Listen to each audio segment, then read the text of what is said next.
Nabateguriye ubutumwa muri uku kwezi k'Ukwakira mu mwaka wa 2019. Ndabahamagarira kwanga intambara n'iterabwoba ku gihugu cyacu cy'u Rwanda. Banyarwanda, inshuti dusangiye gukunda igihugu twarazwe na gihanga. Ku itariki ya mbere y'ukwezi gutaha k'Ugushyingo mu mwaka u Rwanda tuzaba tumaze imyaka 60 dutangiye ubushyamirane hagati y'abana b'u Rwanda. Mbere y'umwaka w'1959 nta na rimwe igihugu cy'u Rwanda kigeze giterwa ubwoba n'abana bacyo. Nta na rimwe kigeze kicamwe ibice bibiri ngo hitwe ko hari abari hanze bashaka gutera abari imbere cyangwa abari imbere batewe umugongo abo hanze.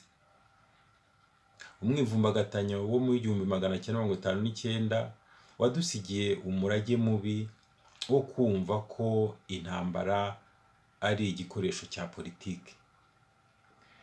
Muri uku kwezi kwa 10 ndabasaba aho muri hose mu gihugu cyangwa mu mahanga kubaha umurage ukomeye buri mubyeyi yifuza gusigira abana be, igihugu gitekanye gitemba amata n'ubuki.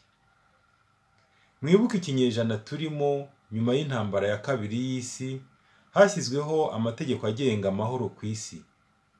Ntidukwiye rwose kwitwara nk'abakurambere bo mu myaka y'ubunyeshyamba aho intwaro zari zo nkiko. Ntitukiri kandi imbere ya 90 mu Rwanda, kuko guhera muri 1991 demokarasi yaremejwe. Munitegereze kandi ibihugu bidukikije cyangwa se ibihugu by'amahanga mutuyemo, nta ntambara zikiharangwa.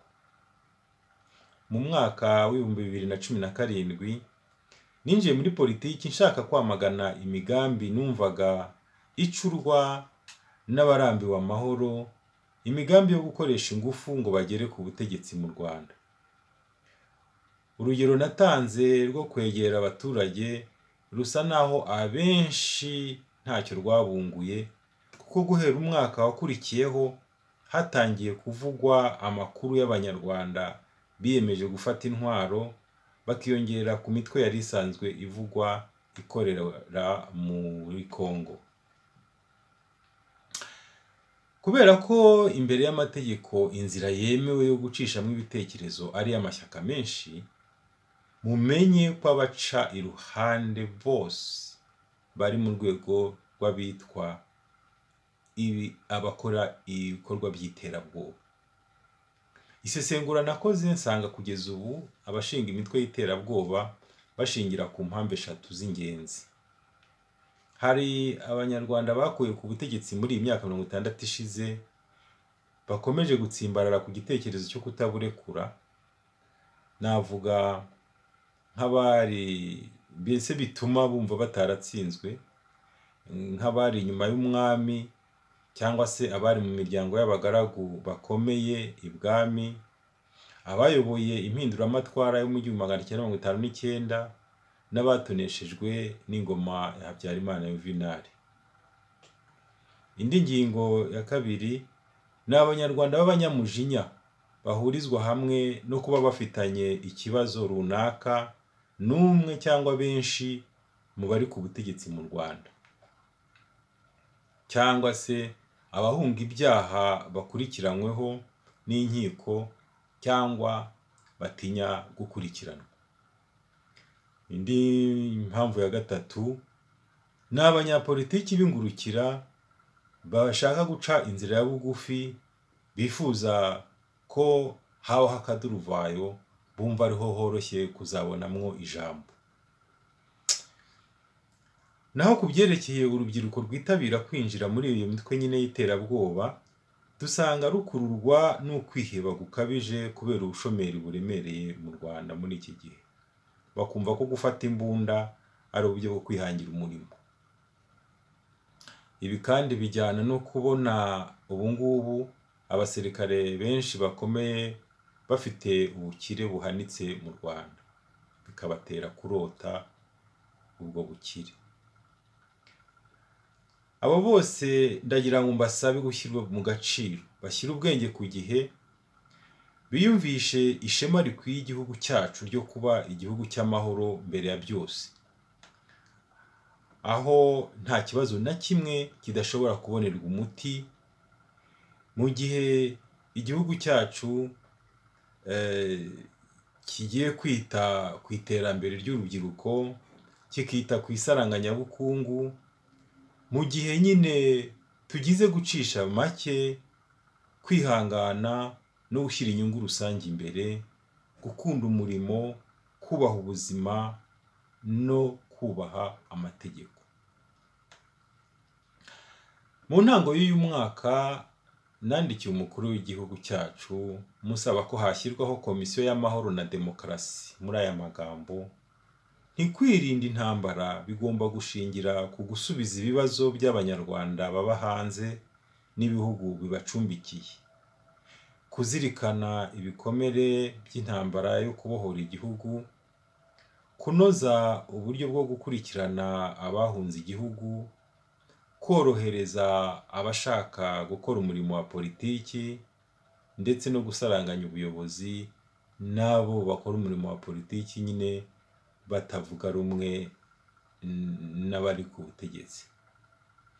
Birumvikana ko iriya komisiyo y'amahoro na demokarasi itashobora gukora ngo igire umusaruro niba itangazamakuru ryo mu Rwanda ridakora mu bwisanzure, kuko niryo mfuruka y'ubutabera busesuye.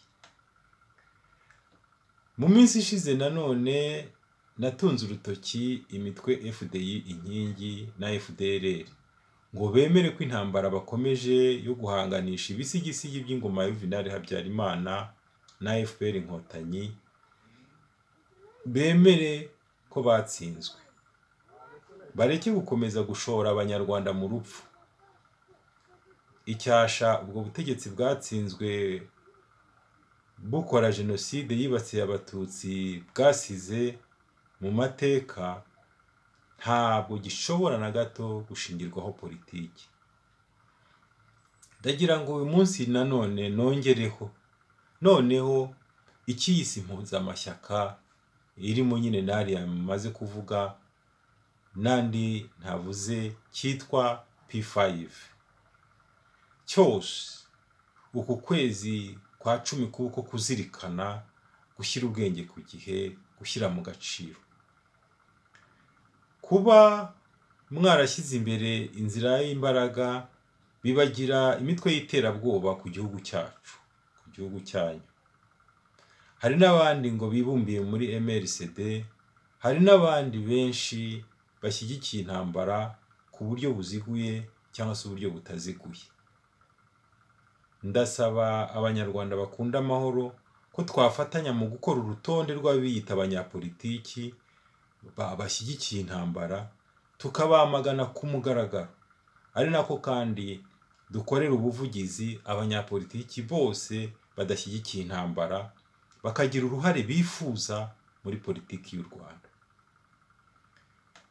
Mu izina ry'abanyarwanda ndagira ngo bamenyeshe ko twifuza igihugu cy'amahoro. Ntabwo demokarasi ishobora kuzagerwaho mu masasu no mu iterabwoba, ahubwo abanyarwanda bishora mu iterabwoba bashobora kuzakomeza gufatwa mpiri cyangwa kwicwa n'abandi banyarwanda bashyigikiye amahoro na demokarasi cyangwa se inzego z'umutekano. N'utarize kaminuza ngo amenye byinshi, nibura yasomye umugani w'ubushwiriri. Bityo ku itariki ya 1 Ugushyingo uyu mwaka twagombaga kwibuka igihe amaraso y'abana b'u Rwanda yatangiriye kumeneka, ariko ndifuza ko ahubwo dutangira kwizihiza ukuvuka bundi bushya kw'igihugu cyacu, aho abanyapolitiki bose bazamagana nk'abitsamuye inzira z'intambara. Niyemeje kubabera umuvugizi nta shyaka mbogamiyeho, nkavuganira demokarasi n'amahoro mu nyungu z'abanyarwanda bose n'amashyaka yose adakangisha intwaro. Twihe igihe gihagije, twubake igihugu cyacu mu mahoro. Ibyo tudashoboye guhindura ubu ngubu mu gihe cyacu, abana bacu bazabigeraho. Murakoze. muhorane impagarike n'ubugingo.